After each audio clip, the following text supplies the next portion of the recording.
the thing you need to know ahead of everything is Julie's in a very bad mood. Why is that, Chris? I don't know. No, you don't know. It's just because you've been really annoying all day.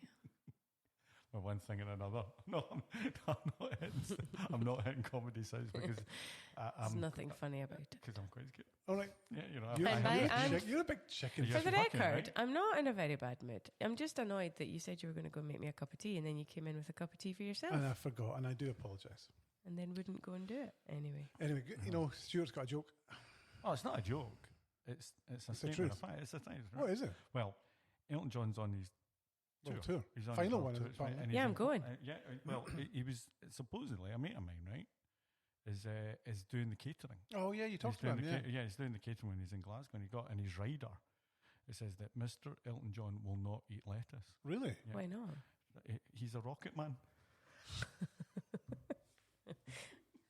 Insert crickets here. You loved that joke. I know, I love it. I do Stop love it. I'm just jealous. pretending. Cue the music. I'm just jealous. Welcome. Hey, you're doing my bit. You watch yourself there, right? I'm Let's only get here back in doing your one box. thing. Yeah, come on now. You might be in a bad mood, but I'm doing it. Welcome to the Good Roundup. Good is a brand consultancy based in the UK, and from time to time we get together and we like to talk about brand stuff. My name is Stuart Steele. I am the strategy director here at Good, and I am joined as ever by Mr. Chris Lumsden Hi.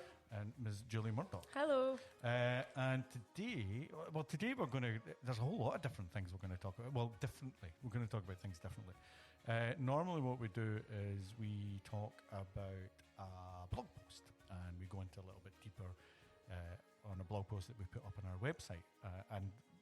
But today is a little bit different because Chris wrote a piece, the title of which is called "Why Do Private Equity Firms Ignore the Role of Brand in Creating Value?"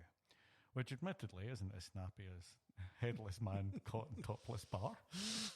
Found in topless bar. But I think it was a very, I thought it was a good article. It was an article that took a long gestation period. It was an article that was kind of battered about by us on planes and trains and automobiles when we were in the States in February. And Chris, could you maybe just introduce this topic and why you wrote about it and the story behind the story? I wasn't allowed to publish it on the Good blog. The editors at large wouldn't allow it. So it went on LinkedIn, my private, personal one. I don't know. As you say, it's been cooking away for a while. And I've always been kind of, I say in the article that, I'm a wee bit scared to ask the question because I'm worried that I've just missed something obvious and someone's going to go, it's because A plus B equals C, you idiot. But I haven't been able to find that. So, yeah, I think that we've done a lot of work of late in the B2B space that's with big business that have been funded or at some level with private equity money. And I think the frustration is that we end up working for, the portfolio company or one of the businesses that has been invested in. And I think we just get to it too late. And there's a misunderstanding around the role of brand in actually being able to drive value for that cycle of investment, which presumably culminates with an exit. So at the beginning, the reason we were talking about this, there was a bit of an exasperation because we were working with these companies and what we couldn't quite understand is why some of the companies weren't doing this across. Because obviously, as an agency, we're working with one company for a private equity firm. Go, well, they've obviously got a portfolio of brands. Maybe we could do work for, do the good work we're doing for this brand and work with other ones to increase value. And it was kind of interesting that wasn't really, I'm not saying it wasn't an option, but it wasn't really a thing where you kind of go, people in the private equity world were going, absolutely, this is a great value creator, this could help. I think part of the problem in a couple of recent examples of clients that we've worked with is that it's not, from a private equity point of view, it doesn't, the brand strategy and any challenges that the business might be facing with in the realm of brand isn't flushed out during any sort of due diligence process. It's something that comes to us because it's been identified as a challenge within the marketing team or the leadership team of the acquired business, as opposed to something that's being driven as a need and a requirement from the private equity side of things. So there you sometimes, although there is there's a scope of work and there's a suite of deliverables there and there's some challenges that you need to address, we're quite often met with this reluctance to spend because of that kind of disconnect between how that spend is what that spend is going to generate in the way of value and revenues No, ultimately. I think you're right. Absolutely, that's kind of what I was thinking about. Was that you're right about they do a whole lot of diligence around every other aspect of the business. So why wouldn't you do some diligence around the brand? And I think in the space we work in, because it's B2B, I think it's maybe incorrectly seen as something that's the preserve of the B2C branded community, because that's, as someone said to me, the brand work we celebrate tends to be consumer led and video supported. There's evidence of it, you see it, and therefore I think that drives a wedge into the B2B where people think, well, that's a brand, consumer thing. Brand is valuable in business to consumer, but not necessarily so much here. We're more technical or whatever. Nothing could be further from the truth. It's important for all. But I think that's connected to that point and something we've kind of touched on. I don't know if you'll come on to talk on about it, but it's the language. And we talked about it with a client recently. I think you ask a question that's related to at what point is brand part of that conversation when you're in that kind of private equity space, in that private equity world. And it was a different question that was answered, but actually it's just when kind of on reflection, it's just that the challenge that they were talking about around and the importance of being able to clearly articulate the value prop of the business and the overarching value, how the narrative, create that kind of narrative around what the business offers, being key to sort of regional growth and new vertical growth and ultimately delivering a higher multiple at whatever stage 2 exit looks like. Those are brand challenges, but just the language that they were using to articulate that problem versus the language we use is, again, there's just a bit of a disconnect. I totally there, agree. I think. And, I think this podcast isn't about going through the article. People can read it if they want. But I think you're right. Brand is and it's led to other discussions that we've since had, which is that brand's a difficult word. And it's not necessarily a word that's in the lexicon of the private equity industry. They very much, I think, see business through a spreadsheet, so we've not defined it well, and it lacks sort of accountability to the people that do matter, that hold those purse strings, that these guys that take a big stake in these businesses and can determine where money is spent or largely where it's saved. So it means many things to many people, and I think that's a problem, and that's our problem as an industry. But also there's no doubt that we can demonstrate, or we have demonstrated, that it drives value. One of the other things that bugs me is that I think when people talk about brand, and it very often the discussion is around logos and colours and pictures and stuff like that, which is part of a brand, of course it is. But we also bang on about the importance of a brand strategy, and a serious brand strategy that supports a commercial strategy, because that's what it's there to do. Given that branding's a subset of marketing, which is its primary responsibility is to drive value, right, or create value, that it should be. So, a properly thought out brand strategy is something that creates a framework and an approach to managing brands and driving value for the business. What I find interesting, you can't deny that. I think what I'm interested is the story of the article, because we talked about this in some hotel, and I nodded. We had a wee bit of an argument. We did, and I know, and I mean, you can't disagree. Oh, you were picking holes in it, right? Right? Yeah. Only to play the other side of it, because on one hand, you can't, as a practitioner of this, I can't disagree. At the same time, though, the evidence is showing that there's, you looked at a whole lot of private equity venture capitalist companies, and only one of them mentioned brand. Well, interestingly, since my article, I've been in touch and talked to the guy at Blackstone, the brand transformation lead, who's an ex-agency guy, an ex-strategy guy. But and someone said, look, Blackstone are leading the way. They've brought people in-house, and which is a filter. They're using brand as a filter for business like that in the way that we do, which is great, and celebrate that fact. And Blackstone are probably one of the biggest, so they may be leading the way. So maybe that's what's coming. But it is frustrating that it doesn't seem to be recognised in that sense. And so the conversation we had was, which I found was really interesting, is then why. So you do ask why. And I think on one hand, is it because they've got a 2-year timeline, and the theory is that this is going to be too hard to implement as somebody else's problem. Well, before we get there, I think the other thing is that we've done this a lot, and I think I totted up how many times we've done sizable projects like this, and there's probably around 10, probably more. But in my experience of doing it in this business for the last 20 years, because we're in our 20th year, there's only one of them that's taken a brand-led approach or a brand strategy-led approach to their exit with the private equity money. And they knew what they were doing, and that was the tip of the spear for them. And that's why they were engaging in the work, in order to transform the business and command a higher multiple at the end, which is what they did. And what I'm saying in the article is, I'm not saying it was only brand that did that. Of course not. But it played a part, and it was considered at the beginning. And I think acknowledge that they achieved a considerably higher value on exit than they would have done if it had just been the shambles that they would have taken to market had we not done the work. So yeah, all of these proof points are mounting, and so that you're right, Stuart. Then we said, well, why is this? If it's so overwhelming, and it was, I mean, when you talked about it, it was very overwhelming, but I'm still kind of faced with the fact that we've got a 10% success rate on something that you are very compelling and passionate and knowledgeable and are an expert and have expertise in. And Julie made a good point that I think it's buried. It's maybe acknowledged with different terms, you know. And I looked at a lot of websites, and they did talk about stuff like strategic realignments and go-to-market plans and stuff like that. But it's not called out in the same way as and celebrated like ESG and we had a conversation about ESG recently, didn't we? And which are, you know, buzzwords and darling words of the investment industry, and you know, great, fantastic, knock yourself out. But ours is a bit more, you know, hardworking and down to earth brand, organization of products and services, portfolios, brand, all that, understanding who you are as a business, all that stuff. So the question is why? And I think, well, we suggest maybe 4 options in the article. And the first one is it's just not understood. And that's our fault because we've not explained it. And I make the point that we already know that there's a lack of representation of marketing people at board level. So why on earth would you expect there then to be a representation of brand people at board level? It doesn't make sense. So, you know, the board are people that are grounded in, as I say, in the world of spreadsheets and numbers, not the world of brand, which is prone to trends. But isn't that a key point, though? Isn't that an interesting point? Because you kind of then get the occasional thing, and this is where, to your point, it's not understood, that it's the colouring in department. Yeah. You know, we've heard all that.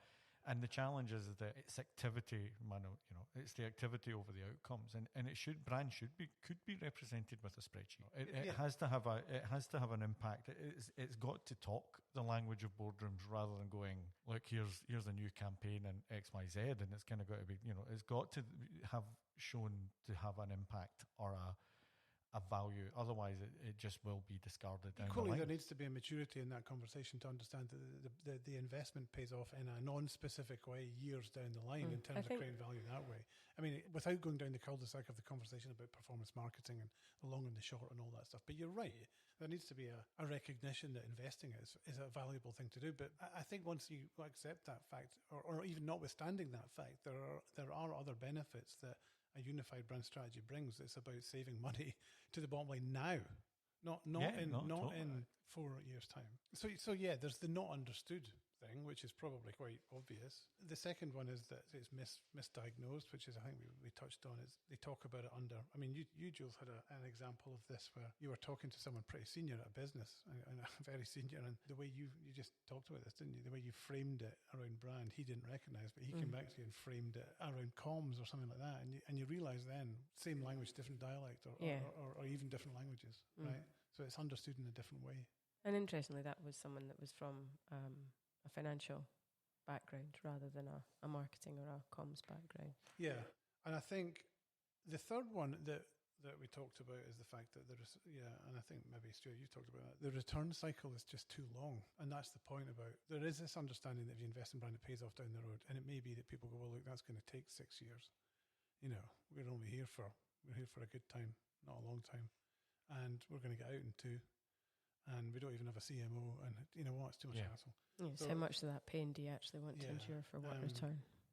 So I think that that's a thing, but it does presuppose a level of knowledge and understanding, I think. So I think the bottom one is probably the one that the last one, which is that they just don't care because it's just too much hassle for too little return. But I mean, I think, again, during the scope of our conversations, that was something that you rallied against a little bit. And I understand why, because, you know, and it was... Well, because my point is that you can derive value from it quickly. Well, see, but I think point 4 is intrinsically linked to point 1 about not being understood, because it's not, they're all you know, overlapped, aren't they? I don't think it's a case of not caring. I think it's not caring because the return and the timeframes and the juice isn't worth the squeeze. Yeah. For whatever reason that view exists. Yeah. I mean, I do. In the article, quite a few people offered thoughts and views on it, which has helped, you know, move the thinking along a little bit. One guy said, which stuck with me, that, you know, you've got to remember that private equity is about value extraction ultimately, not necessarily creation. So I suppose maybe to be, you know, slightly unfair, but the stereotype around private equity is they come and strip stuff out, and make it more profitable and then flip it. But again, I would argue that grasping the nettle on some of these brand portfolio challenges and whether it's one unifying portfolios or whatever, brand does that. It delivers efficiencies. And McKinsey's, we're looking at some of these reports that say it can deliver efficiencies of, between 10 and 20% across the board on the bottom line. 20% seems high. I don't know where that came from, but certainly 10, they give examples of brands and businesses that have achieved that level of efficiency. So yeah, it's frustrating, but interesting. And it's like an onion. You keep peeling layers. Is it like a brand onion? It's like a brand onion. Fuck that. Fucking brand onion, my arse. But I think what's interesting, I think, on our experience is that when we do go in, and we're not there to start off with with the highfalutin value creation stroke tightening up or whatever, but I think what's interesting, especially with the approach that we take, and not just us, there's a lot of good brand firms out there doing the same thing, or we're not the only ones in this position, is that very quickly they can see the value that's added in or even saved. And I think sometimes even the savings are, as you say, I think the fact that you can save money with brand is sometimes a bit of an eye-opener, right?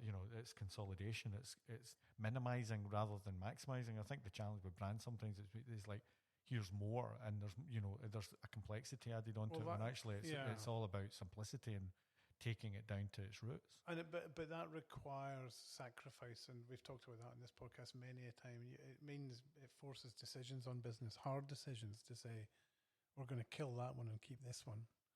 And that's difficult. I understand that, but we know that that's difficult. Yeah. So sometimes it's easier just to leave it until it becomes, just unmanageable. Yeah.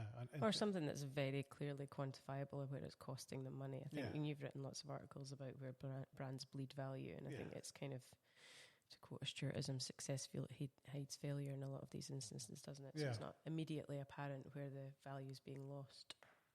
Like air coming out of a balloon. I think the one thing, this is maybe not to go down a tangent, but we had a conversation recently with somebody from another private equity firm, but talking about ESG, because they had written an article about the role of ESG in creating value for businesses. And I think it was because there was a lot of the themes of things that we touched on. There are a lot of parallels in terms of where we have, where we have a similar conversation, but in the world of brand versus, ESG specifically. And it's interesting because I think, probably rewind 5-10 years, and there was very little. Arguably, you could say the same. Point 4 was the same there. Like, who cares? And until the businesses only care now because the market requires them to. Do you know what I mean? And they're being regulated. That's what and that's not. That's just not. I think. Probably. Well, you can see it. I mean, it is everywhere. I mean, it is everywhere. So it's it's the new buzzword, and But it's as hard to quantify and measure, and as if not more so than brand, and the timeframes arguably aren't any different. So it's just, I suppose, as a topic, it's in a different space.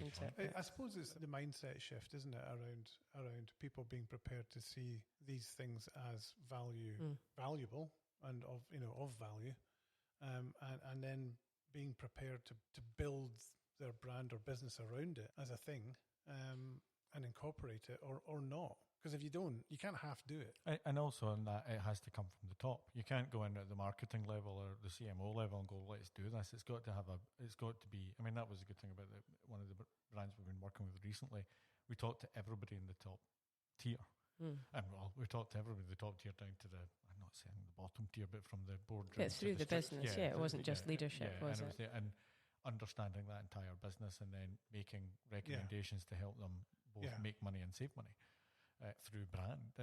And it's not then about, and it's interesting because it's what we highlighted, and the return wasn't kind of going, and this is how your logo can look. You know what I mean? It was about going, this is where you're bleeding value. This is where, as you say, Chris, this is where the air's leaking out of the balloon. And you can fill it up. You can fill it up with the success that you've got, but it's coming out over here and you just can't see it. I think, the interesting thing that the guy from Blackstone was saying, that, two things that make it different is that they tend to be the majority owner then when they buy in. They're not, it's difficult to make these transformationary, changes to businesses if you're a minority shareholder. And the biggest difference is they're on the inside. So they can make those determinations at the start to say, we're going to invest in this business, but guess what? you're going to have to go through a brand transformation or brand Yeah. audit to get to the promised land. Mm. So it's baked in at the beginning rather But than. wasn't, and is that, am I right in saying that that was the guy from BBH who'd come Yeah, from he BBH? was- So yes, I mean, they come What's his from that. name? Tom Callard. There you are. Hi, Tom. I hope you're listening. Chris thinks you're great, by the way. Well, I did ask for a chat with him and he's not come back to me yet. It's But 'cause he's I'd love busy. to chat to him. You want him? But But I think it's in, It's- like you yeah. say, that is in terms of managing it and driving it from the inside out. If you've got people that fundamentally have don't have the issue of point one in your article, which is it's not understood. It's always an easier. Or it's a.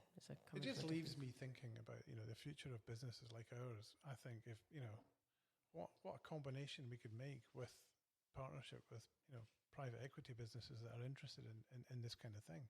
It could be And I get the sense that kind of thing about extracting value is a little bit old. overplayed. I Maybe I think so. I mean, I think it's easier to sell something. There's a lot of kind of build and move on rather than strip and move away. I think there's, and I think so that I don't know what the split is. Yeah, and- neither do I. but I think there's definitely people looking, and it might be 1 in 10.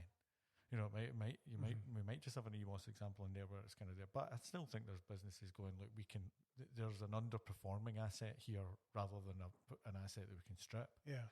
And getting the match fit as brand is part of it, IT is a part of it, digitalization is a part of it, ESG is a part of it. But it's interesting that brand is not as high a part. And again, we're clearly biased because we're not a digital transformation or an ESG firm. So obviously we're biased. But I think you kind of look at it and go, there's low hanging fruit, to use a key management phrase there. So many of their everyone. challenges can be solved by thinking about brand. Yeah. In that way. So where does that leave us? Well, that's just what I was going to ask. I think, well, we'd love to talk to.